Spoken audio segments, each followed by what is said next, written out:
Bonjour à tous, je suis Jessica de Mon Plein Potentiel. Sur cette chaîne, on parle de motivation, on parle de croissance personnelle. L'objectif est de pouvoir vous accompagner à atteindre vos objectifs afin de pouvoir vivre la vie de vos rêves.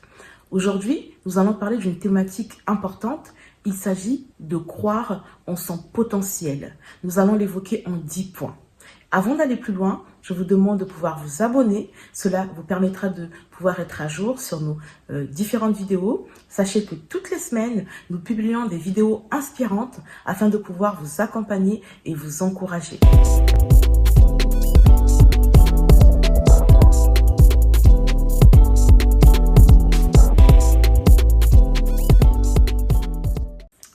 Vous savez que pour changer, il faut un temps. Il faut mettre également en place des actions.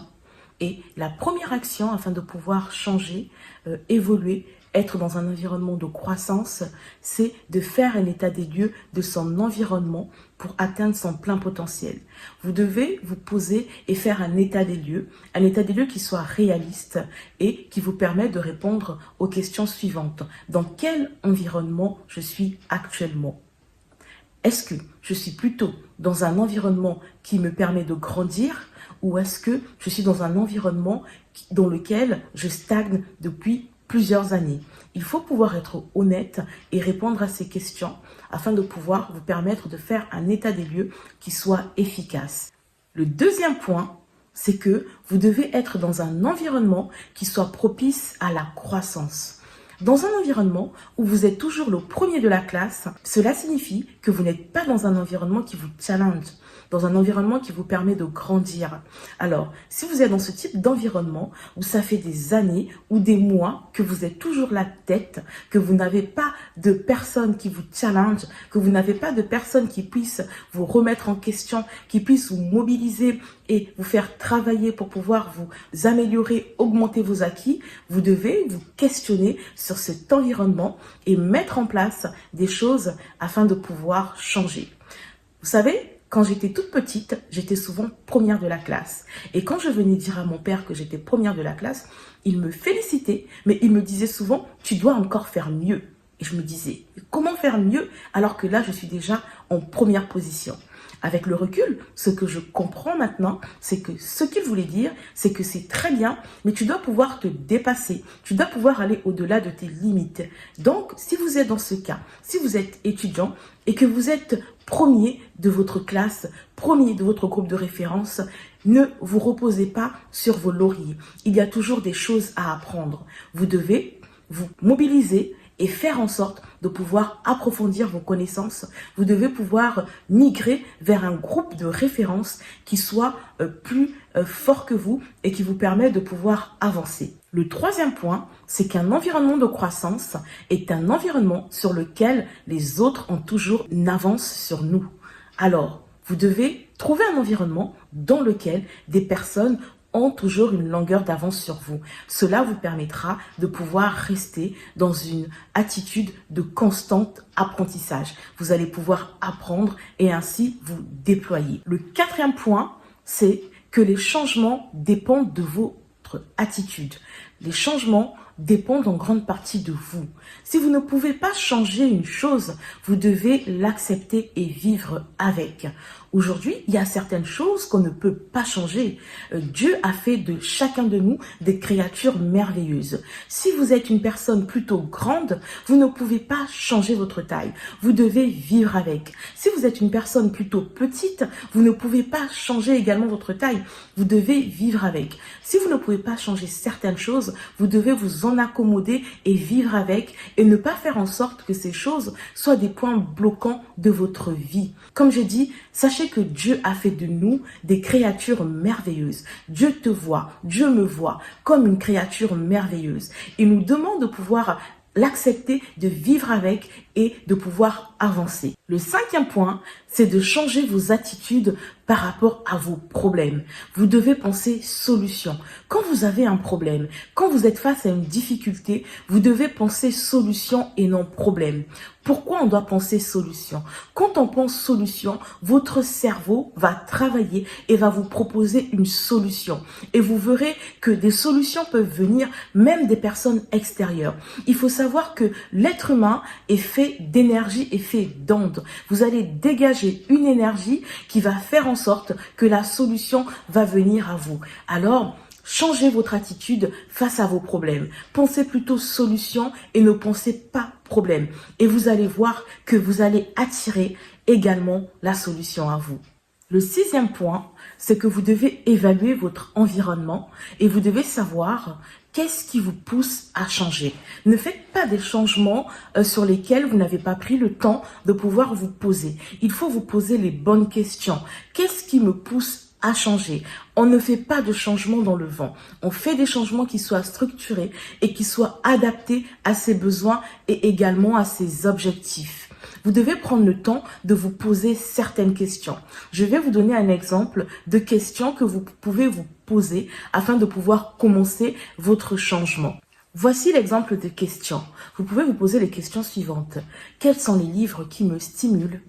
Quels sont les messages qui reboostent ma foi? Quelles sont les personnes qui m'encouragent? Qu'est-ce qui m'intéresse? Qu'est-ce que j'aimerais faire? Qu'est-ce qui me manque actuellement? Ce sont des exemples de questions que vous pouvez vous poser qui peuvent être la base de votre changement. Vous pouvez étendre cette liste aux choses qui vous intéressent en fonction de votre domaine. Mais ne faites pas des changements avant d'avoir pris le temps d'une introspection. Donc, posez-vous les questions en fonction de votre domaine et une fois que vous avez pu avoir ces réponses, vous pouvez commencer à mettre en place les choses qui vont vous aider à pouvoir changer. Le 7e point, c'est que vous devez procéder à des changements environnementaux. Dans un environnement de croissance, les défis sont devant vous et les difficultés sont derrière. Il faut absolument créer pour vous un environnement qui puisse vous permettre de croître. Vous savez, on est, nous, les êtres humains, comme des tissonniers. Si vous connaissez le tissonnier, c'est un métal. Le tissonnier est un métal qui, dans un environnement froid, est froid, voire glacé. Dans un environnement chaud, est brûlant.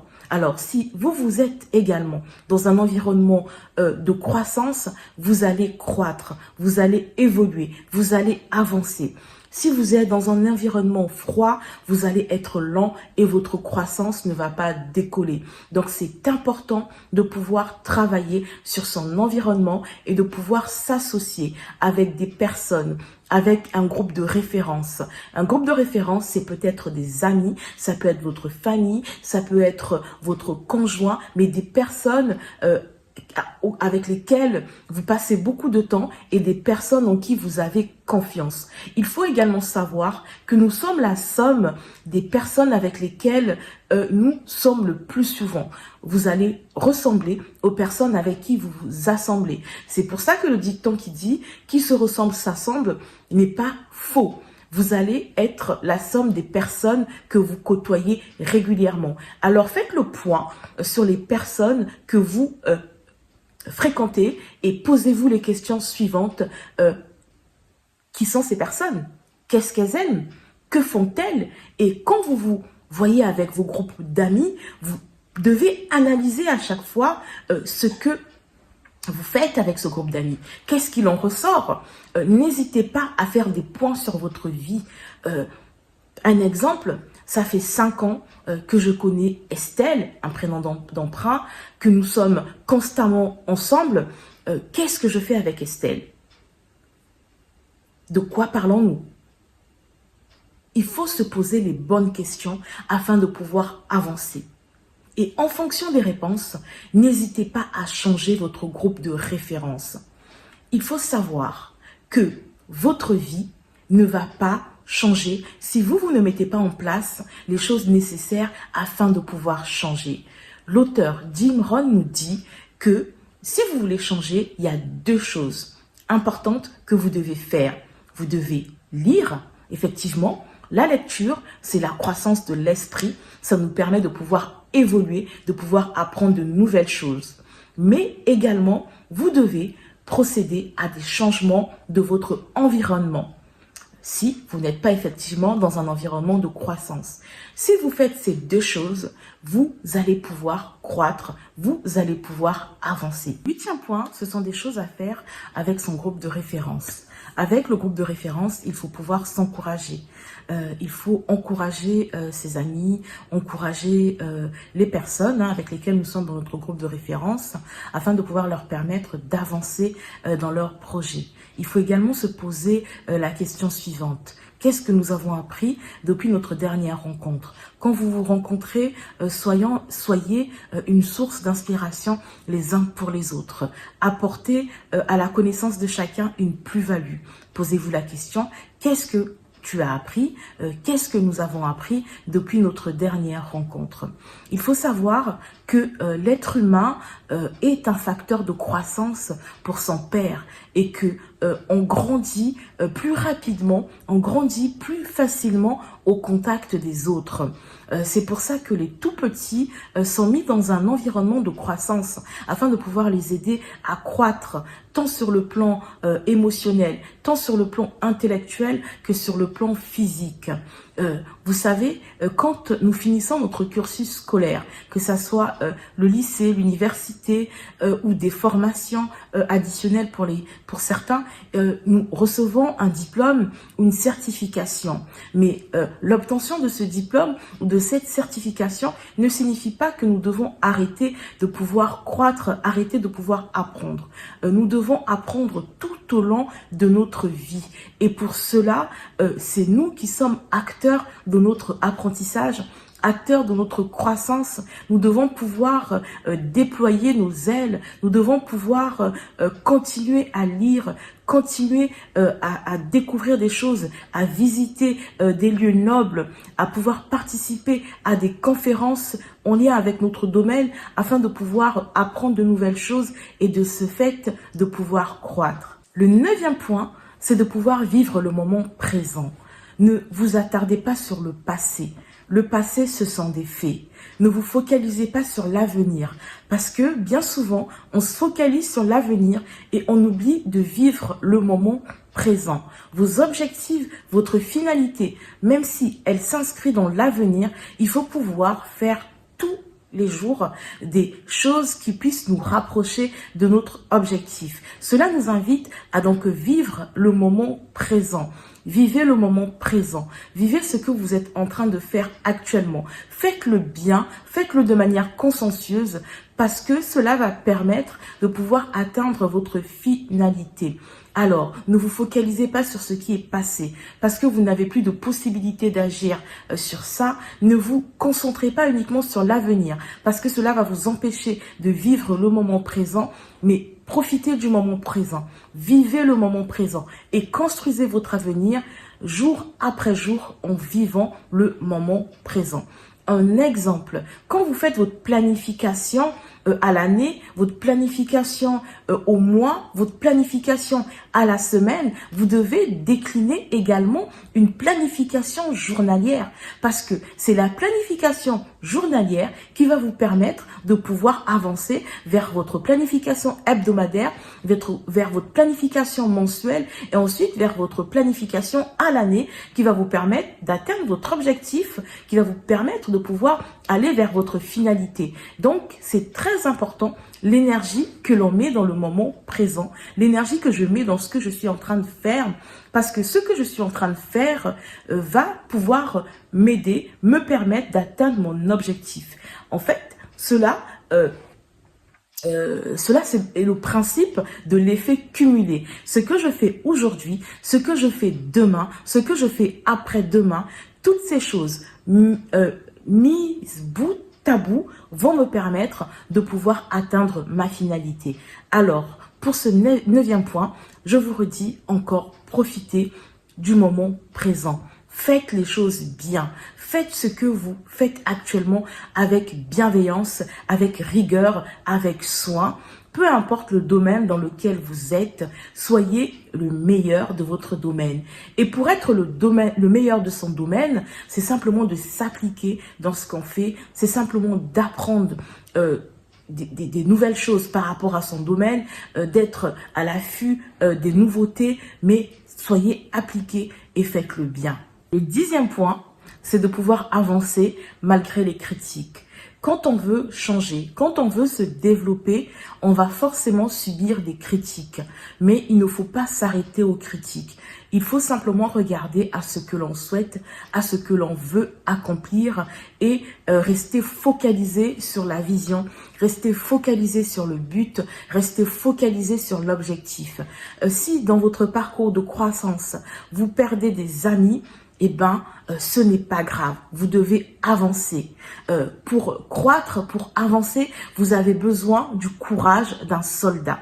Ça va vous demander de pouvoir être courageux, de pouvoir prendre position, mais vous ne devez pas reculer, vous devez avancer.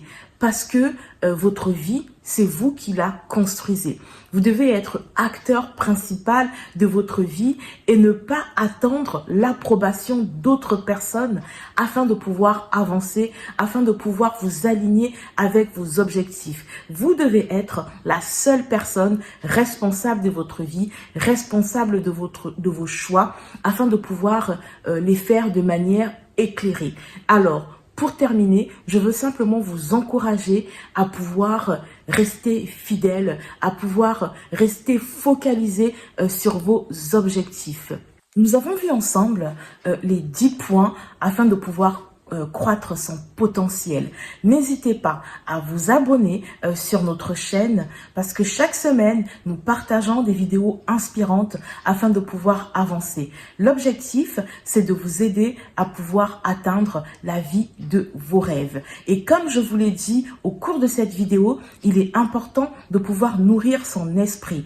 Et je voulais simplement vous présenter aujourd'hui le livre d'un auteur que j'ai découvert. Il s'agit du livre de l'auteur Grace Charit. C'est un seul livre que j'ai découvert sur Amazon, un livre qui est facile à lire, un livre qui parle de croissance, qui parle de développement personnel et qui nous aide à pouvoir appliquer dans notre quotidien des astuces et des choses simples afin de pouvoir avancer. Alors, n'hésitez pas, allez le voir. C'est un livre qui est disponible sur Amazon. Je vous mets le lien dans cette vidéo pour ceux qui veulent également, comme moi, le parcourir afin de pouvoir avancer sur le chemin de la croissance. Je vous dis à très bientôt.